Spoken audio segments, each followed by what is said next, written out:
kelengi Tuhan,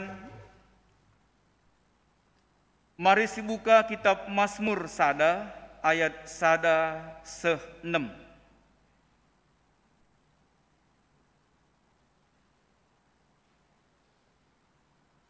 Alu judul perikop kemalaman ate si tuhu-tuhu.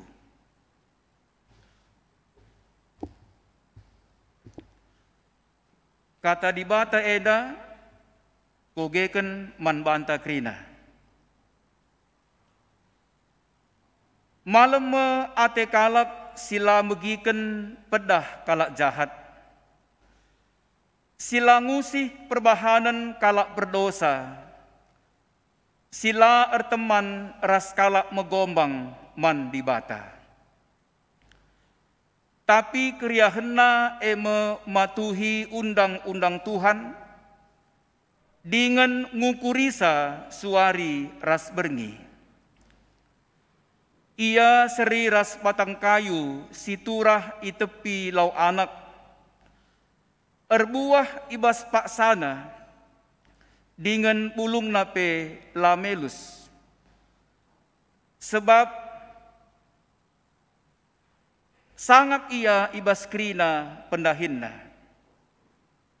Tapi kalak jahat labage, ia bali ras segal i embus angin. Kerina kalak berdosa iukum di bata, dengan isirangken ibas bangsa di bata nari.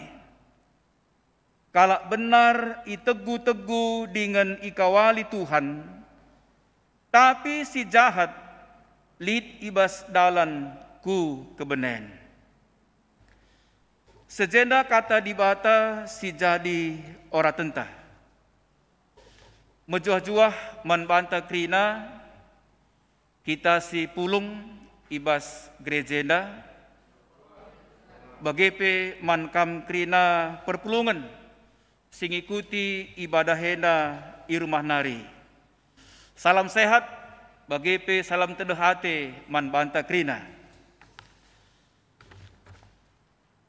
Jemaat yang terkasih di dalam nama Tuhan Yesus Kristus. Jika kita melihat dan membaca firman Tuhan pada pagi hari ini, saya mau menggambarkan dari dua sisi kehidupan manusia. Yang pertama ialah hidup manusia itu digambarkan seperti seseorang yang mengendarai sepeda motor atau mobil di jalan umum. Tergantung bagi pengguna kendaraan itu, di saat dia menggunakan jalan umum, dalam arti apakah dia mematuhi peraturan lalu lintas atau tidak. Bagi pengguna jalan yang mematuhi peraturan lalu lintas dan rambu-rambu lalu lintas, kemungkinan besar dia akan selamat di dalam perjalanan. Tetapi bagi pengguna jalan yang tidak mematuhi rambu-rambu lalu lintas, kemungkinan besar dia tidak akan selamat di jalan. Artinya tergantung bagaimana pengguna jalan itu, apakah dia patuh atau tidak di dalam menggunakan rambu-rambu lalu lintas. Yang kedua, teks ini digambarkan dengan ketika kita berdiri di depan cermin. Ya, kita bisa bayangkan sebentar bagaimana kita berdiri di depan cermin. Tentu kita melihat segala sesuatu yang ada di depan cermin. Kalau tadinya rambut kita belum disisir, ya seperti itu. Kalau tadinya ya baju kita belum rapi, ya seperti itu, belum rapi. Begitulah kita diperhadapkan dengan firman Tuhan. Seperti kita berdiri depan cermin. Artinya ialah bahwa setiap kita orang Kristen seharusnya sadar ketika saya berhadapan dengan firman Tuhan hari ini, apakah saya sungguh-sungguh hidup atau menghidupi firman Tuhan selama ini sampai saat ini? Ataukah sebaliknya, saya justru kurang atau sama sekali tidak melakukan firman Tuhan? Oleh karena itu, bacaan dari Mazmur pasal 1 ayat 1 sampai 6 memberikan satu pengajaran bagi kita sebagai orang-orang percaya, dan dibedakan dengan jelas antara orang benar dan orang fasik. Orang yang hidup menurut firman Tuhan dan orang yang hidup melawan firman Tuhan. Dan hasil dari orang-orang seperti itu nantinya ada dan jelas dikatakan dalam bacaan kita di Mazmur pasal 1 ini. Mari kita melihat bagaimana kita mau memahami teks ini supaya kita dapat belajar dari teks ini dan apa yang hendak kita lakukan nantinya dari teks ini. Supaya kita tidak hanya sekedar mendengarkannya pada hari ini saja, tapi kita mau hidup seperti yang disampaikan dalam firman Tuhan. Jemaat yang terkasih dalam nama Tuhan Yesus Kristus, ada sedikit perbedaan terjemahan dalam bahasa Karo dengan bahasa Indonesia. Karena itu saya mau bacakan dulu bahasa Indonesia, khususnya di bagian ayat yang pertama. Berbahagialah orang yang tidak berjalan menurut nasihat orang fasik. Ada kata berjalan di sana. Yang tidak berdiri di jalan orang berdosa. Ada kata berdiri di sana. Dan yang tidak duduk dalam kumpulan pencemooh. Ada kata duduk di sana. Ada kata berjalan, kata berdiri, dan kata duduk. Jadi menurut tafsiran ini bukan hanya sekedar dicantolkan saja kata berjalan, kata berdiri, dan kata duduk di sana. Sekalipun dalam bahasa Karo itu diterjemahkan dalam kalimat-kalimat lain.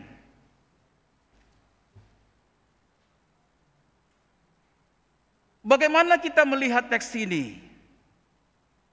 Sehingga kata berjalan, kata berdiri, dan kata duduk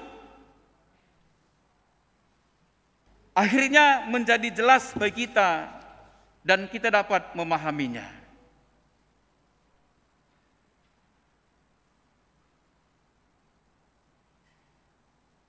Dalam konteks ayat ini, ya, berjalan, berdiri, dan duduk. Duduk dalam arti duduk yang salah akan menghasilkan cara berdiri dan cara berjalan yang salah. Maksudnya bagaimana? Contoh, seseorang yang duduk-duduk di sebuah bar. Setelah selesai minum minuman keras, minum yang beralkohol, maka dia akan berdiri. Dan ketika dia berdiri, dia kemungkinan besar kalau dia meminum lebih alkohol itu, maka dia kesempoyongan. Dan pada akhirnya dia berjalan pun pasti akan menabrak-nabrak. Artinya kita melihat bahwa begitu hubungan antara duduk, berdiri, dan berjalan bagi seseorang. Atau saya contohkan lagi seperti ini. Kalau kita lagi berjalan di Jalan Tanjung Barat, berjalan, itu berarti kita sudah berdiri di Jalan Tanjung Barat. Dan kita pun sudah duduk-duduk di Jalan Tanjung Barat. Tidak mungkin kita duduk di Tanjung Barat, lalu kita berjalan di Pondok Indah, dan kita berdiri di Warung Buncit. Tidak mungkin. Pasti tempatnya sama. Nah, bagaimana kita memahami teks ini? Saya mengartikan kata duduk di sini sebagai suasana dan lingkungan hidup kita sehari-hari. Artinya, ya ijakin kita tading, kaki selakun kita tetap wari. Itulah makna dari duduk dan berdiri. Karena itu berdiri saya artikan sebagai tindakan atau perbuatan kita. Jadi di habitat kita itu, kita akan melakukan apapun yang kita lakukan. Dengan demikian, jika lingkungan tempat kita tinggal adalah suasana yang jahat, maka kemungkinan besar akan terbentuklah mental dan karakter orang-orang berdosa. Sehingga perbuatan-perbuatan kita pun akan kelihatan perbuatan-perbuatan yang fasik dan jahat. Akan tetapi ketika kita berada di lingkungan habitat atau kebiasaan sehari-hari di mana pergaulannya adalah pergaulan firman Tuhan, maka kemungkinan besar karakter kita pun akan terbentuk di sana menjadi pribadi-pribadi yang benar, pribadi-pribadi yang mencintai Taurat Tuhan, dan itu berakibat kepada perbuatan-perbuatan yang baik dan benar. Itu menjadi perilaku kita. Nah, dalam hal ini tentu kita bisa melihat bagaimana kita memahami teks tadi, di ayat pertama tadi, bahwa ternyata kuncinya ialah apakah setiap hari kita bergaul dengan benar dengan firman Tuhan, atau kita bergaul di luar firman Tuhan. Teks firman Tuhan pada hari ini mengatakan bahwa berhati-hatilah agar kita tidak dipengaruhi oleh hal-hal di luar firman Tuhan. Tetapi berusahalah untuk hidup dan tinggal di habitat orang-orang yang biasa melakukan firman Tuhan. 1 Korintus 15 ayat 33 dikatakan, janganlah kamu sesat. Pergaulan yang buruk merusakkan kebiasaan yang baik. Nah, beginilah kita melihat teks tadi, betapa eratnya hubungan antara duduk, berdiri, dan jalan. Itu satu kesatuan yang menunjukkan siapa kita di hadapan Tuhan. Oleh karena itu, di dalam ayat 2, dikatakan di sana, tapi kriya henna eme matuhi undang-undang Tuhan, dengan ngukurisa suari ras berngi.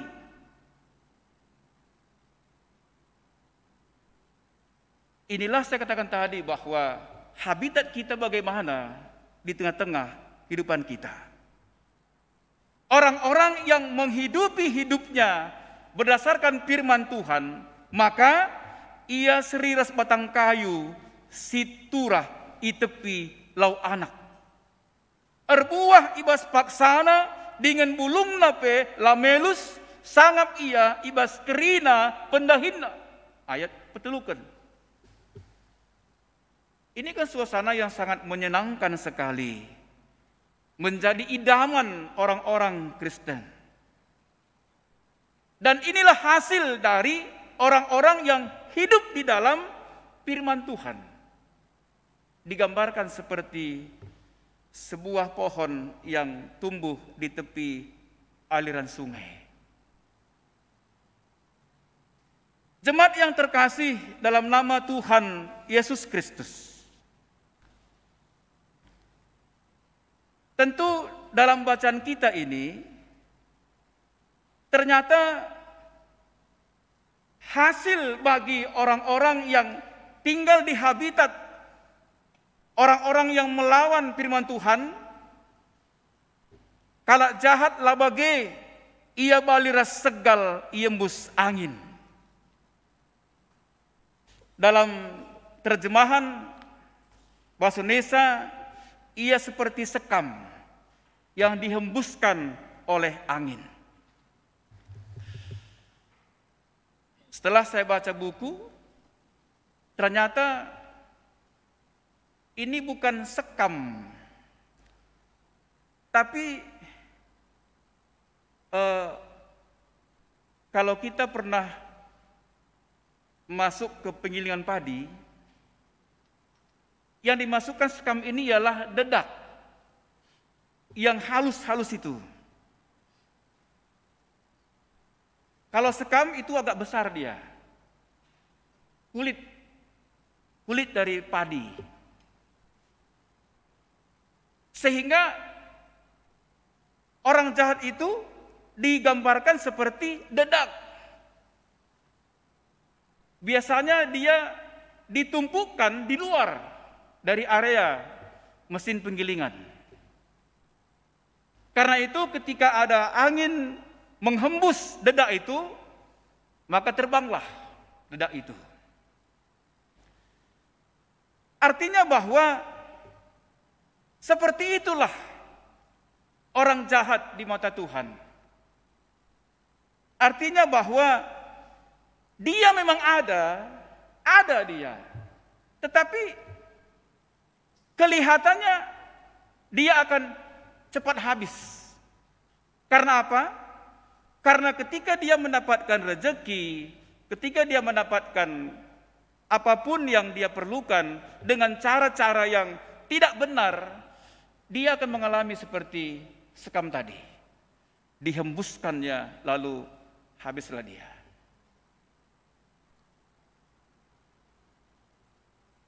Dan tidak hanya itu, dalam ayat 5 dikatakan, kerina kalak berdosa, iukum di bata, dengan isirangkan ibas bangsa di bata nari. Ini kan artinya penegasan, peringatanlah kepada orang-orang yang selalu melawan firman Tuhan. Dia tidak hanya seperti sekam yang dihembuskan oleh angin, tapi juga dia akan dihukum oleh Allah. Dan dia dipisahkan dari bangsa Allah. Adibagi dakam laneka lid dalanta untuk mendapatkan kebahagiaan dalam Tuhan. Gara lagi habis, pupus harapan. Tetapi orang-orang benar dinajena ikawali Tuhan, itegu-tegu Tuhan, si jahat lid ibas dalan ku kebenen. Tema si sehman bantai baswarinda, kemalaman ate kalak benar, kebahagiaan orang benar. Kalau kita tadi perhatikan dalam invokasio bagaimana Stefanus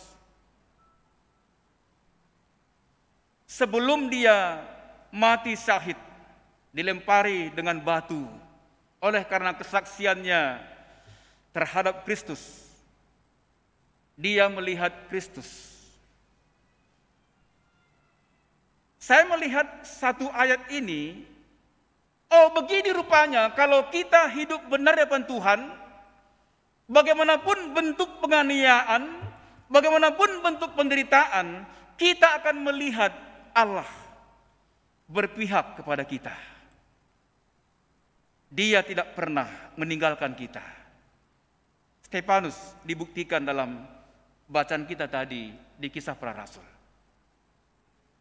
Dan itu dijelaskan dalam epistel atau ogen kita, bagaimana Yesus yang kita rayakan pada hari Kamis kemarin, hari kenaikannya ke surga, dan dia duduk bersama dengan Allah Bapa di sorga, dan dari sana dia mendoakan kita anak-anaknya yang percaya kepadanya supaya kita semuanya tetap ada dalam lindungan kasih pemeliharaan Tuhan senantiasa.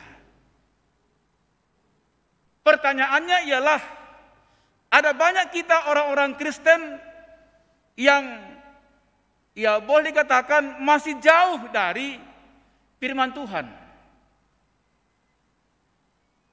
Karena itu seringkali kita mengatakan bahwa hidup sebagai orang Kristen itu pun berada di antara dua pilihan. Saya mau percaya dengan sungguh-sungguh, atau saya mau percaya tetapi tidak dengan sungguh-sungguh. Pilihan ini menentukan hasil bagaimana kita akan mendapatkan upahnya nanti. Kalau kita baca teks tadi, kalak benar itu teguh dengan ikawali Tuhan. Alu bagi tema eda kemalaman ati kalak benar, kebahagiaan orang benar ialah yang pertama, ketika dia menyukai firman Tuhan sebagai landasan hidupnya hari lepas hari. Ini penting dari teks ini. Ketika kita berusaha mencintai firman Tuhan sebagai landasan dalam hidup kita. Yang kedua, bahwa kebahagiaan orang benar itu, ada orang bertanya seperti ini, pendeta, apa bedanya orang benar dan orang jahat? Saya katakan, jangan dulu bedanya, persamaannya dulu. Persamaan orang benar dan orang jahat itu apa? Mereka sama-sama berdosa. Bedanya ialah orang benar mengetahui dengan jelas apa dosa-dosa yang telah dia perbuat, dan oleh karena itu dia sadar dia membutuhkan pengampunan, dan karena dia ingin selamat nantinya setelah dia mati. Tetapi orang berdosa, orang jahat, dia tidak tahu mana yang benar, dan dia hidup sesuai dengan seleranya, karena dia tidak membutuhkan keselamatan nanti. Nah, artinya enterem sidah begeda jelmana gunareda. Seperti yang sering kita dengar bagaimana Sokrates yang terkenal dengan hikmat, filsuf yang bijaksana, ketika dia ditemui oleh seseorang dan orang itu hendak menyampaikan sesuatu tentang teman Sokrates. Tapi Sokrates berkata kepadanya, "Hei, sebelum Anda menyampaikan sesuatu tentang temanku itu, saya mau menguji, menyaring dulu apakah Anda lulus dari 3 hal ini. Yang pertama, Apakah informasi yang Anda sampaikan itu adalah informasi yang benar?